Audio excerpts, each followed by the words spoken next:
हम ये मानने को तैयार नहीं है कि ये इंडिया की फिल्म है।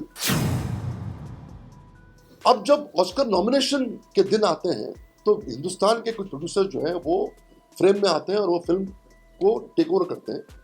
ये कॉपी है सिनेमा पैराडोस। तो एक फिल्म दो बार कैसे आ सकती है?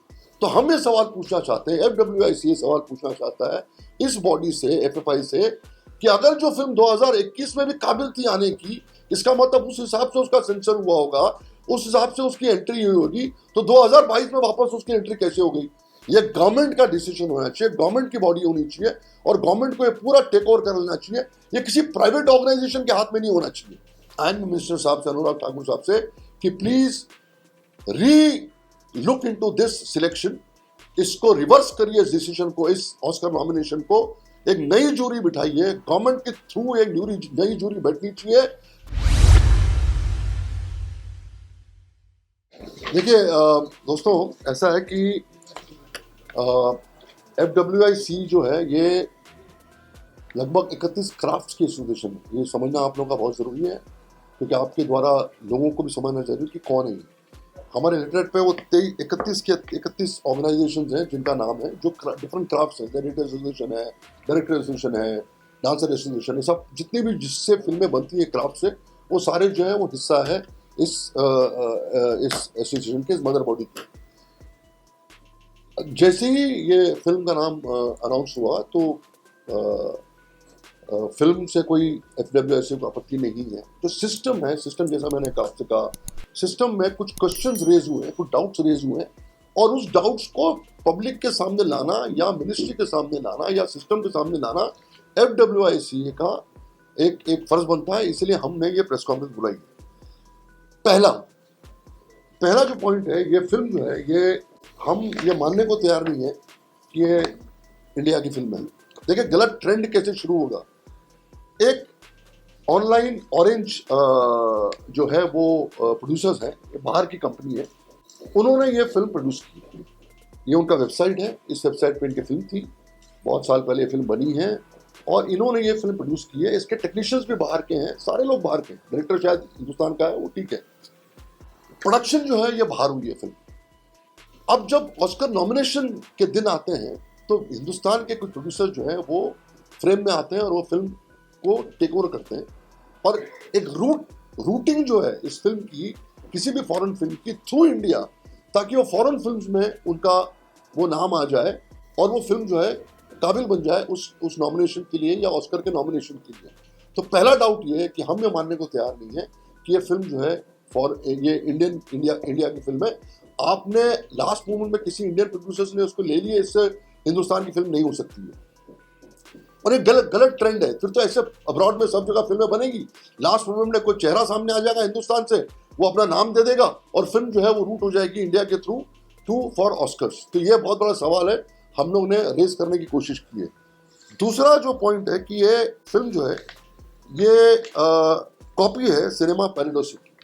तो ऑस्कर में बेसिक एक रूल एंड रेगुलेशन है कि किसी भी फिल्म की कॉपी जो है वो आप नॉमिनेट नहीं कर सकते हो फिल्म की। तो मैंने आपको पोस्टर की कॉपी भी दी गई है दोनों फिल्मों की। ये दोनों पोस्टर्स हैं दोनों फिल्मों के, एक सिनेमा पैराडोस का है और एक ये चेलो शो का है। फिल्म भी बहुत सिमिलर है, बहुत ही सेम है। तो ये फिल्म को आपने किस तरीके से नॉमिनेट किया, तो पहले भी इस कैटेगरी में इस रीजन की वजह से भी इस फिल्म का नॉमिनेशन जो है वो नहीं होना चाहिए था।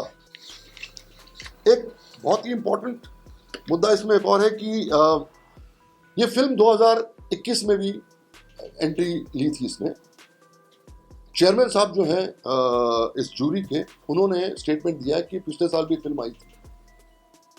तो एक फिल्म दो बार कैसे आ सकती है? आपने किसी भी रीजन के वजह से फिल्म को रिजेक्ट कर दिया हो 2021 में। अब मैं आपको समझाना चाहता हूं कि जो फिल्में एंट्रीज आती हैं किसी भी फेस्टिवल में या किसी भी अवार्ड्स के लिए, उनका एक पीरियड होता है कि इस महीने से लेके इस महीने तक जो फिल्में बनी हैं, जो फिल्में रिलीज हुई हैं, जिनका सेंसर हुआ है, वही फिल्म अप्लाई हो सकती हैं फिर तो 10 साल पुरानी फिल्में भी आएंगी, फिर तो मदर इंडिया भी आ जाएगी, फिर तो कागज के फूल भी आ जाएगी, फिर तो बेनाम जोकर भी आ जाएगी, बॉबी भी आ जाएगी, सब फिल्में आ सकती हैं। इसीलिए पीरियड फिक्स होता है कि इस महीने से लेकर इस महीने तक, ये साल में जो जो फिल्में बनी है, जिनका सेंसर हुआ है इस और रिलीज भी हुई है, तो वो फिल्म ही आ सकती है। तो हम ये सवाल पूछना चाहते हैं, FWIC ये सवाल पूछना चाहता है इस बॉडी से, FFI से, कि अगर जो फिल्म 2021 में भी काबिल थी आने की, इसका मतलब उस हिसाब से उसका सेंसर हुआ होगा, उस हिसाब से उसकी एंट्री हुई होगी, तो 2022 में वापस उसकी एंट्री कैसे हो गई? एक फिल्म 2 बार आपने कैसे उनको एंट्री लेनी दी? तो ये बहुत बड़ा लकूना है, इसके बारे में पता जो है वो लगना चाहिए। चौथा जो हम डिमांड कर रहे हैं, जो बहुत ही फॉल्टी तरीके से हुआ है, हम डिमांड कर रहे हैं, हमने हमारे जो आदरणीय INB मिनिस्टर हैं अनुराग ठाकुर साहब, हमने उनको चिट्ठी भी लिखी है, उसकी कॉपी भी आपके पास है, कि इतनी बड़ी जो डिसीजन है, जो इंडियन सिनेमा से रिलेटेड है, वो सिनेमा में से जो बेस्ट फिल्म जानी चाहिए ऑस्कर में, ये पूरा डिसीजन, ये पूरी जूरी जो है, इसका टेक ओवर INB मिनिस्ट्री को करना चाहिए। ये गवर्नमेंट का डिसीजन होना चाहिए, गवर्नमेंट की बॉडी होनी चाहिए, और गवर्नमेंट को ये पूरा टेक ओवर कर लेना चाहिए। ये किसी प्राइवेट ऑर्गेनाइजेशन के हाथ में नहीं होना चाहिए।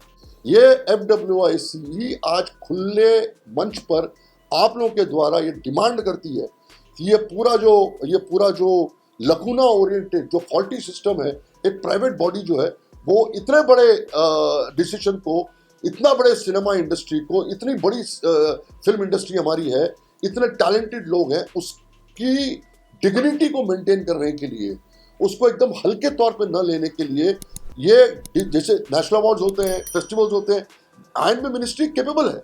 INB मिनिस्ट्री जब गवर्नमेंट बीच में आती है तो एक विश्वास बढ़ता है, एक फेथ बढ़ता है।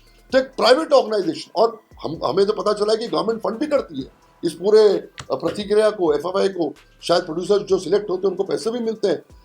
तो ये इंपॉर्टेंट डिसीजन, ये इंपॉर्टेंट डिमांड हमारा है, और हम लोग कोशिश कर रहे हैं कि बहुत जल्दी हम मिनिस्टर साहब से मिलेंगे भी, उनके सामने FWIC जो पूरी इंडस्ट्री का एक अहम हिस्सा है, जो टेक्नीशियंस का हिस्सा है, जो फिल्में बनाते हैं, जो फिल्में बनने में अपना हाथ रखते हैं, जिनकी कैपेबिलिटी है, जिनकी कैपेसिटी है, वो डिमांड करती है आपके द्वारा हमारे INB मिनिस्टर साहब से, अनुराग ठाकुर साहब से, कि please look into this selection, इसको रिवर्स करिए, इस डिसीजन को, इस ऑस्कर नॉमिनेशन को, एक नई जूरी बिठाइए, गवर्नमेंट के थ्रू एक नई जूरी बैठनी चाहिए, नई फिल्में आनी, जो भी फिल्में आज की, इनका सिलेक्शन जो है वापस होना चाहिए, और एक नया डिसीजन लेके देना चाहिए, because we very strongly feel कि this decision of sending this film for Oscar nomination is a waste. और ये पहले राउंड में ही हम नहीं चाहते कि ये ना कोई भी फिल्म ना जीते, क्योंकि हम हमारे दुश्मन नहीं, हम सब एक ही फैमिली के लोग हैं, एक ही इंडस्ट्री के लोग हैं।